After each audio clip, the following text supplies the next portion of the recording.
Welcome dear rockers, कैसे हो आप सभी। तो आज की मूवी के बारे में दोस्तों क्या ही कहें। चाइना का एक छोटा सा गांव जहां के लोगों को अपनी जरूरत की चीजें खरीदने, स्कूल जाने, हॉस्पिटल जाने के लिए, इन सब कामों के लिए टाउन जाना पड़ता है। लेकिन उस टाउन में पहुंचने के लिए इनको एक नदी पार करके जाना पड़ता है। सड़क का रास्ता बहुत ही लंबा है और घंटों लग जाते हैं। इसीलिए वो गाँव वालों के लिए नदी पार करके उस तरफ पहुंचना ज्यादा प्रैक्टिकल लगता है। उस नदी में तो बोट भी नहीं जा सकती क्योंकि पानी हमेशा बहुत तेज बहता है। इस वजह से उनको नदी के ऊपर लगे जिप लाइन को यूज करके नदी को पार करना पड़ता है। बच्चे रोज स्कूल जाने के लिए भी इसी जिप लाइन का इस्तेमाल करते हैं। इसलिए ये बहुत ही रिस्की काम है, कभी भी दुर्घटना हो सकती है और लोग नदी में गिर सकते हैं। इस वजह से कुछ पेरेंट्स तो अपने बच्चों को स्कूल नहीं भेजते। इस तरह दोस्तों ये गांव बहुत ही मुश्किलों से गुजर रहा होता है। उनकी क्या क्या मुश्किल है और क्या आखिर में वो इस मुश्किल से छुटकारा पाए, यही इस मूवी की कहानी। और हम इसको मूवी क्यों कह रहे हैं, ये चाइना में घटी सत्य घटना है जिस पर ये मूवी बनी हुई है। तो आप रिलैक्स होकर मूवी फील कीजिए और हर इमोशन को भी अच्छे से फील कीजिए। हमारी तरफ से अगेन ये मूवी 5 स्टार वाली है। तो कहानी की शुरुआत में चाइना में एक दूर दराज के पिछड़े हुए गांव को दिखाते हैं जहां एक छोटी लड़की पहाड़ी रास्ते पर चल रही होती है। इस लड़की का नाम है नाजिया।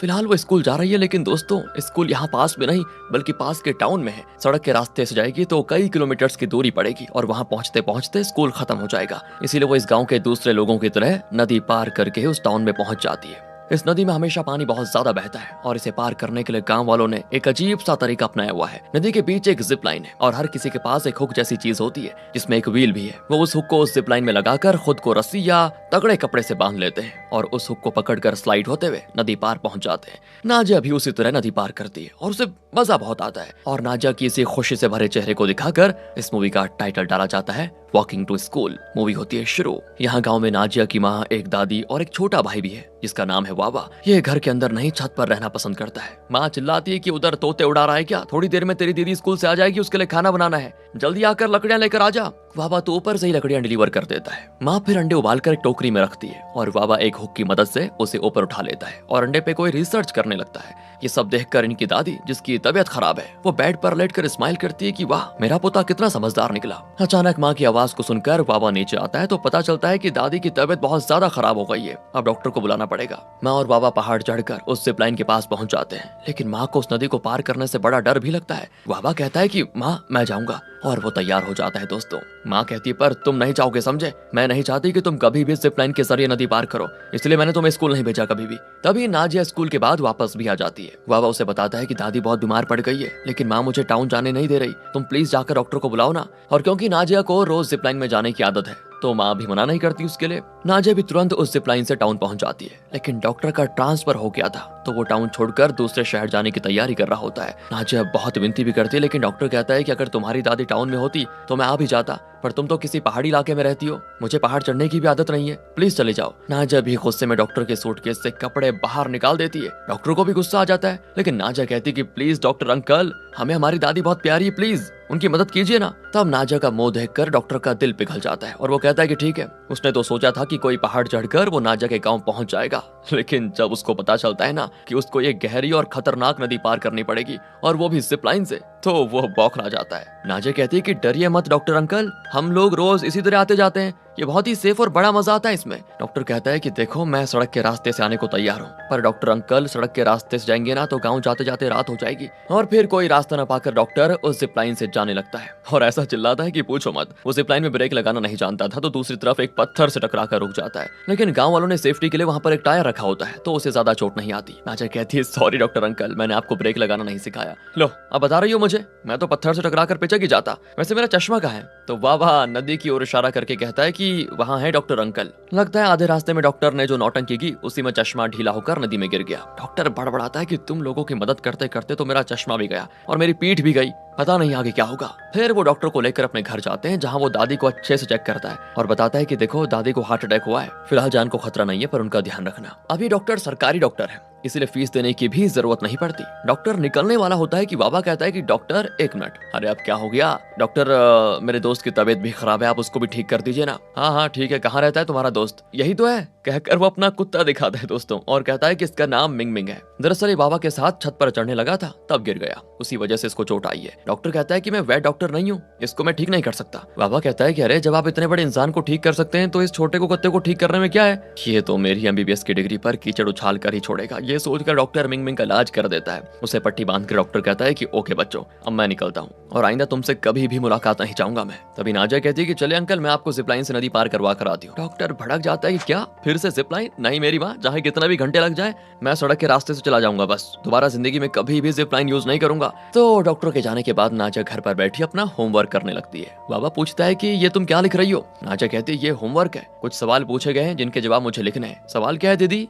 नाजिया कहती है कि एक स्कूल में 360 बच्चे हैं, उस स्कूल में सिर्फ फर्स्ट, सेकंड और थर्ड स्टैंडर्ड है। हर स्टैंडर्ड में ए, बी और सी सेक्शंस हैं। सवाल ये है, ऐसे में उस स्कूल के हर सेक्शन में एवरेज कितने बच्चे होंगे? अब बाबा भुट्टा खा रहा होता है और वो उसी के दानों से कैलकुलेट करके बता देता है कि हर क्लास में 40 बच्चे होंगे दीदी। हाजिया तो चौंक जाती है और कहती है वो चुटकू, अगर तू स्कूल आया ना तो तू ही नंबर 1 स्टूडेंट बनेगा। दीदी मैं भी तो स्कूल जाना चाहता हूँ, लेकिन माँ छोड़े तब ना। तभी माँ आ जाती है और कहती है कि तुम भी कान खोल कर सुन लो नाजिया, चाहे कुछ भी हो जाए बाबा उस जिपलाइन में कभी नहीं जाएगा। माँ पर दीदी तो रोज जाती है ना? हाँ, वो स्कूल जाती है और इसीलिए जिपलाइन से जाती है। तो मैं भी तो स्कूल ही जाना चाहता हूँ, मैं तो देखना जरूर जाऊंगा और जिपलाइन यूज करूंगा। लेकिन तब माँ कहती है कि जब तक तुम्हारे पापा वापस नहीं आते तब तक उस जिपलाइन से तुम नहीं जाओगे।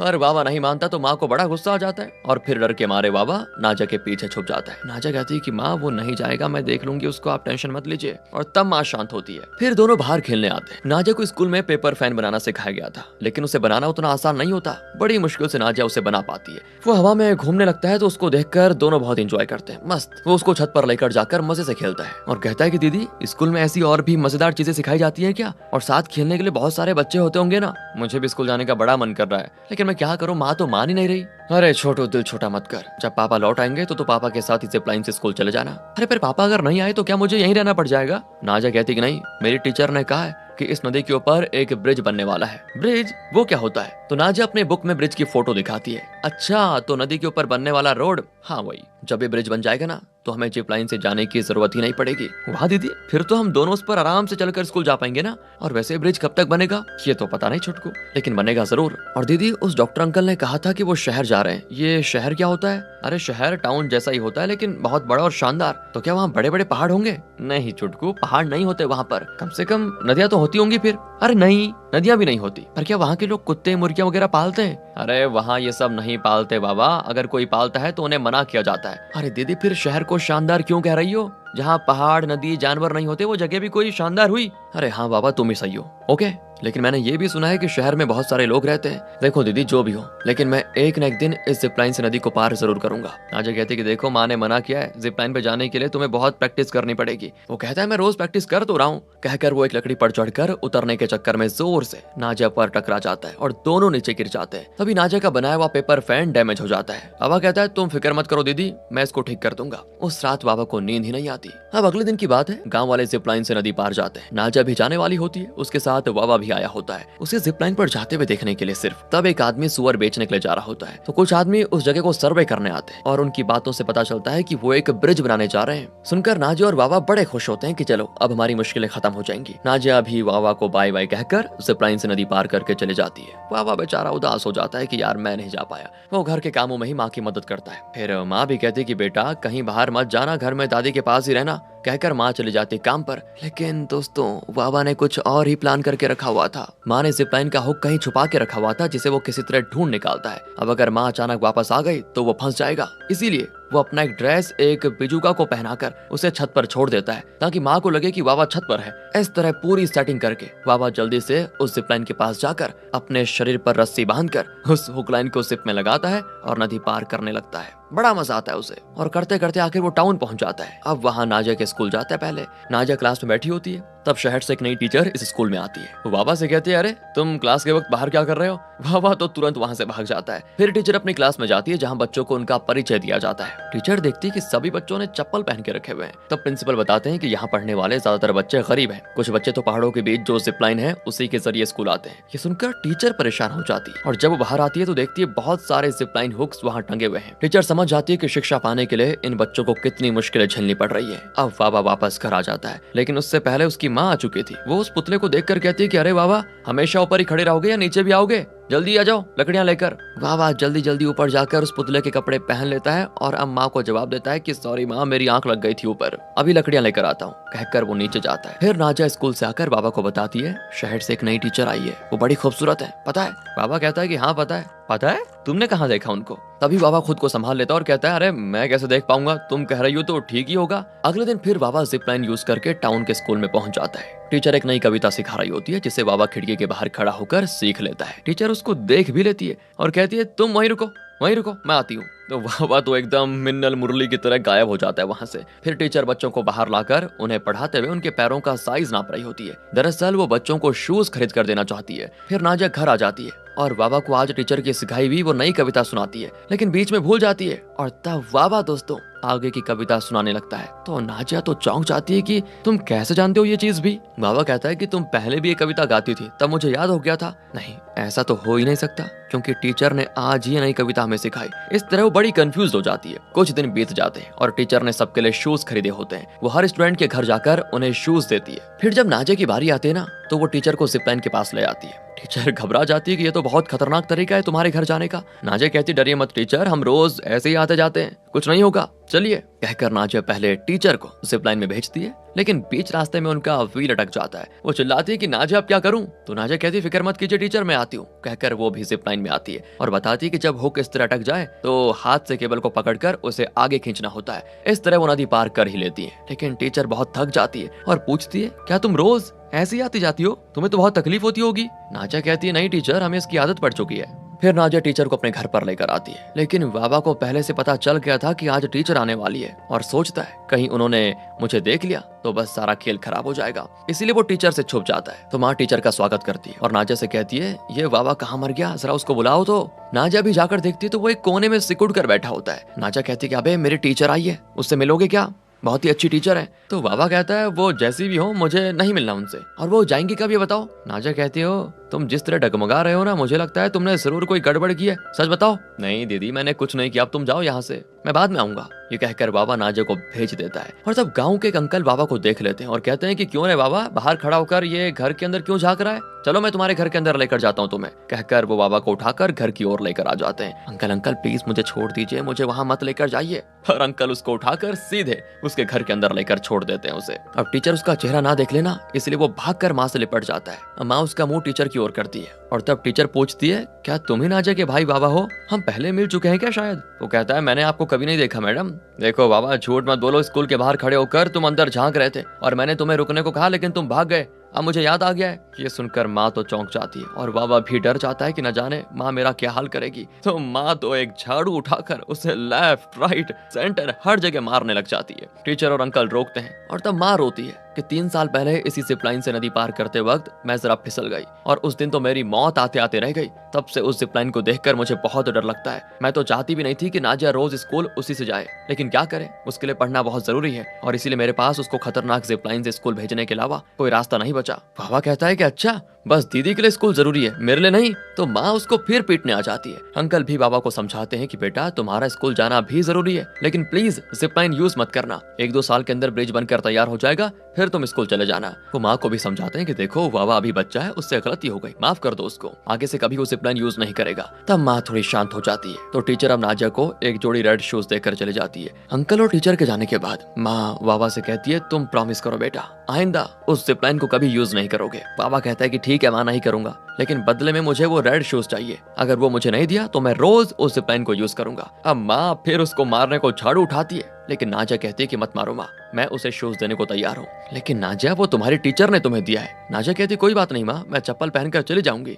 वो इतने चाव से मांग रहा है तो रख देने दो उसको। माँ भी कुछ नहीं कह पाती दोस्तों। और इस तरह नाजिया के शूज बाबा के हो जाते हैं। वो तो रात को भी उन शूज को हाथ में पहनकर ही सोता है, इतना प्यार हो गया था उसे। ये देखकर नाजिया को उस पर बड़ा तरस आता है कि बेचारे को शूज इतने पसंद है और वो इन्हें पहनकर स्कूल जाना चाहता है लेकिन नहीं जा पा रहा। अगले दिन स्कूल जाने के लिए नाजिया जिप लाइन के पास आती है। उसे वहाँ छोड़ने बाबा भी आता है और वो भी हाथ में शूज पहने हुए। वो देखता है कि टीचर ने गाँव के सभी सभी बच्चों को रेड शूज दिए हैं और सभी उन रेड शूज को पहनकर स्कूल जा रहे हैं, लेकिन सिर्फ उसकी दीदी नाजिया ही पुराने चप्पलों में स्कूल जा रही है। उसे बड़ा बुरा लग जाता है और वो सोचता है कि मैंने बड़ी गलती कर दी। तो वो नाजिया को बुलाता है और एक जगह बैठने को कहता है। वो पूछती है क्या हो गया तुम्हें? बाबा कहता है तुम बैठो तो सही जरा। नाजिया बैठती है तो बाबा उसके चप्पल उतार कर अपने ड्रेस से उसके पैर साफ करता है और उसे शूज पहनाता है। नाजिया कहती क्या कर रहे हो भाई, तुम्हें ये शूज पसंद है ना? बाबा कहता है कि हाँ दीदी पसंद तो है, लेकिन देखो ना बाकी सभी बच्चे शूज पहनकर स्कूल जा रहे हैं और तुम चप्पलों में जा रही हो, वो भी पुराने। वैसे भी टीचर ने तुमको दिए हैं ये, घर पर बैठे बैठे मैं इनको पहनकर क्या करूंगा, तुम ही इनको पहनकर स्कूल जाओ। नाजिया बड़ी खुश होती है क्योंकि उसे भी ये शूज बहुत पसंद थे,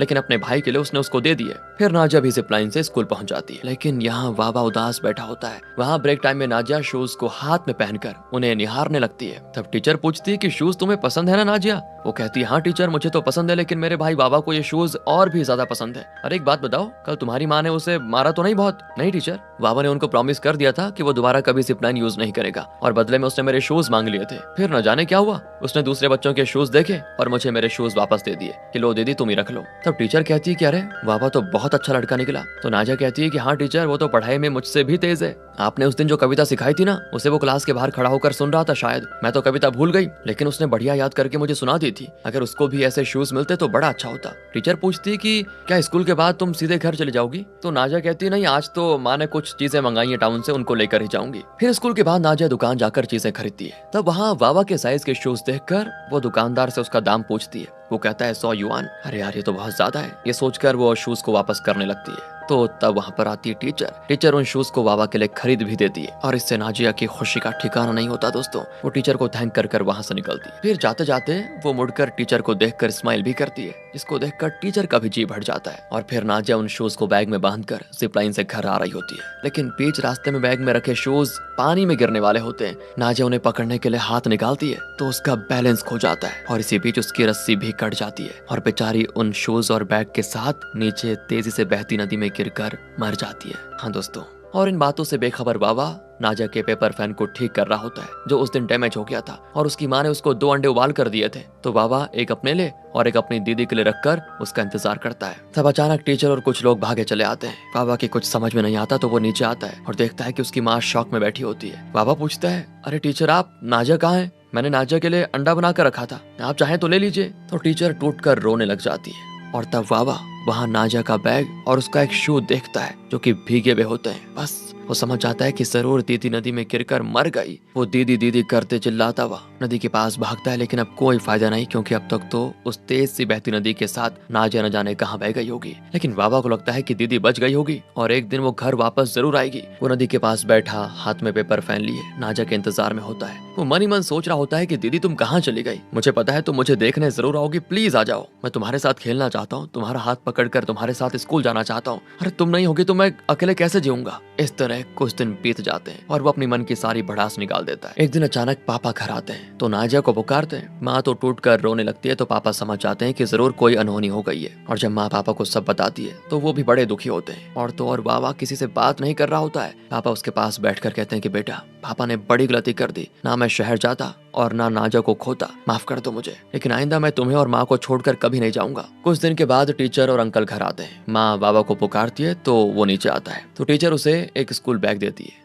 जिसे लेकर वो बिना कुछ कहे खड़ा रहता है। माँ पूछती है इसको आप स्कूल बैग क्यों दे रही है टीचर? टीचर कहते हैं कि बाबा 6 साल का हो चुका है तो उसे स्कूल तो आना ही पड़ेगा। उसके पापा भी लौट आए, वो उसे सेफली स्कूल पहुंचा पाएंगे। पापा भी हाँ कर देते हैं, लेकिन माँ भड़क जाती है कि एक औलाद को तो मैं खो चुकी हूँ, अब दूसरे को भी नहीं खोना चाहती। अगर बाबा को उस जिप लाइन से तुम स्कूल ले गए ना तो मैं नदी में गिरकर जान दे दूंगी अपनी। और कोई रास्ता न पाकर पापा टीचर से कहते हैं कि प्लीज टीचर आप चले जाएं। अब टीचर शहर के एक डॉक्टर को बाबा के बारे में बताती है कि वो किसी से बात नहीं कर रहा। तब डॉक्टर उन्हें बताती है कि इसकी क्या वजह हो सकती है। टीचर फिर से माँ को इस बारे में बात करने आती है, लेकिन माँ कहती है देखिए मैं आपसे बाबा के बारे में बात करना ही नहीं चाहती, प्लीज आप दोबारा चले जाइए। पर टीचर इस बार थोड़ा अकड़ कर कहती है देखिए आप मुझसे भले बात ना करें, लेकिन बाबा का क्या होगा? वो तो किसी से भी बात नहीं कर रहा। मैंने शहर के एक डॉक्टर से इस बारे में पूछा था और उन्होंने बताया कि जब बच्चों को इस तरह का सदमा होता है तो वो किसी से बात नहीं करते। अगर वो इसी तरह घर में बड़ा रहा तो फिर कभी किसी से बात नहीं करेगा, याद रखना इस बात को। अगर वो स्कूल आएगा तो कम से कम दूसरे बच्चों के साथ खेलेगा, बैठेगा, नॉर्मल हो जाएगा। प्लीज आप अपने बेटे की जिंदगी को खुद मत बिगाड़िए, स्कूल भेज दीजिए उसको। माँ भी समझ जाती है और बाबा को स्कूल भेजने के लिए वो तैयार हो जाती है। बाबा स्कूल यूनिफॉर्म पहनकर पापा के साथ जिप लाइन से नदी पार करने के लिए होता है रेडी। माँ कहती है बेटा ध्यान से से जाना। लेकिन तब वावा नदी किनारे एक रेड शू देखता है जो कि नाजा का शू है। ये देखकर वो तड़प उठता है और नाजा का नाम पुकारते हुए वो उस शू को लेने के लिए भागता है। दरअसल नाजा की मौत के बाद अब वावा को जिपलाइन से सख्त नफरत सी हो गई और इसीलिए वो साफ कह देता है कि मैं स्कूल नहीं जाऊंगा। तो एक दिन टीचर घर आती है और माँ से कहती है अगर वावा स्कूल नहीं आना चाहता तो कोई बात नहीं, मुझे जब भी वक्त मिलेगा तो मैं यहाँ आकर उसको सिखा दिया करूंगी। माँ भी मान जाती है क्योंकि टीचर वावा के लिए बताओ इतना कुछ कर रही है। अब टीचर छुट्टियों में और वीकेंड्स पर आकर वावा को पढ़ाने लगती है और पढ़ाते पढ़ाते वो कहती भी है कि तुम उस जिपलाइन से डरो मत, हिम्मत से काम लो और नदी पार करके स्कूल आ जाओ। लेकिन वावा उनकी बातें सुनने को तैयार नहीं होता। टीचर कहती है तुम्हारी परेशानी क्या है बताओ, तुम चाहते क्या हो, मैं वो सब करने को तैयार हूँ जिससे कि तुम स्कूल आ जाओ। तो वावा टीचर को एक जगह पर लेकर जाता है जहाँ उसने एक ड्राइंग बनाई होती है जिसमें एक बड़ी नदी के बीच में एक ब्रिज बना हुआ है और उस ब्रिज में वावा और नाजिया एक दूसरे का हाथ पकड़कर स्कूल जा रहे हैं। ये देखकर टीचर उदास हो जाती है। वावा चाहता है कि अब इस गांव का कोई भी अपनी जान की बाजी लगाकर उस जिपलाइन के जरिए नदी पार करके टाउन ना जाए, वहाँ एक ब्रिज बन जाए ताकि गांव के लोग चैन से टाउन पहुंचे, बच्चे सेफली स्कूल जाएं और घर आएं। वैसे तो सरकार को इस बारे में सोचकर ब्रिज बनाने में कई साल लग सकते हैं, लेकिन टीचर सरकार तक ये बात पहुंचा देती है कि नाजिया नाम की बच्ची जिसे इस जिपलाइन के जरिए स्कूल आना पड़ता था वो नदी में गिरकर मर चुकी है। तब जाकर सरकार की आंखें अचानक से खुलती हैं और वो इस गाँव की समस्याओं को गंभीरता से लेते हैं। बहुत ही जल्दी ब्रिज बनाने का काम शुरू हो जाता है। इतना ही नहीं, बहुत तेजी से ये ब्रिज बनकर तैयार हो जाता है और वो भी बहुत स्ट्रॉन्ग। गांव वाले बड़े खुश होते हैं और सबसे पहले उस ब्रिज पर वावा जाता है क्योंकि नाजा की बदौलत ही इस गांव को ये ब्रिज मिला। वावा ने स्कूल यूनिफॉर्म और रेड कलर शूज पहने होते हैं। उसके हाथ में वो पेपर फैन भी होता है जो उसने नाजा के लिए ठीक करके रखा हुआ था। ब्रिज के बीच में आकर वो उस पेपर फैन को नदी में फेंकता है और आगे बढ़ जाता है। वो हमेशा से अपनी दीदी का हाथ पकड़कर स्कूल जाना चाहता था, लेकिन नाजिया अब इस दुनिया में नहीं है। फिर भी वावा को लगता है कि जैसे नाजिया की आत्मा उसका हाथ पकड़कर खुशी खुशी उसके साथ स्कूल जा रही है। और इसी के साथ दोस्तों वॉकिंग टू स्कूल नाम की ये मूवी खत्म होती है। और जैसा शुरू में कहा था कि ये एक रियल लाइफ स्टोरी है, सच में दोस्तों नाजिया नाम की एक लड़की जिपलाइन में स्कूल लौटते वक्त नदी में गिरकर मर गई थी और उसके बाद ही सरकार ने तुरंत ये कदम उठाया और उस गांव के लोगों के लिए ब्रिज बनाया। और नाजिया अपने भाई से बहुत प्यार करती थी, उसके लिए शूज लेकर आते समय ये दुर्घटना हुई। ये सारी बातें टीचर ने सबको बताई थी और उन्हीं बातों के आधार पर ये मूवी बनाई गई है। तो बताइए आपको कैसी लगी। कभी कभी हमें सच्चाई से भी रूबरू होना पड़ता है दोस्तों, इसीलिए ऐसी मूवीज आपका स्वागत करती है। ध्यान रखेगा अपना। Thanks for watching.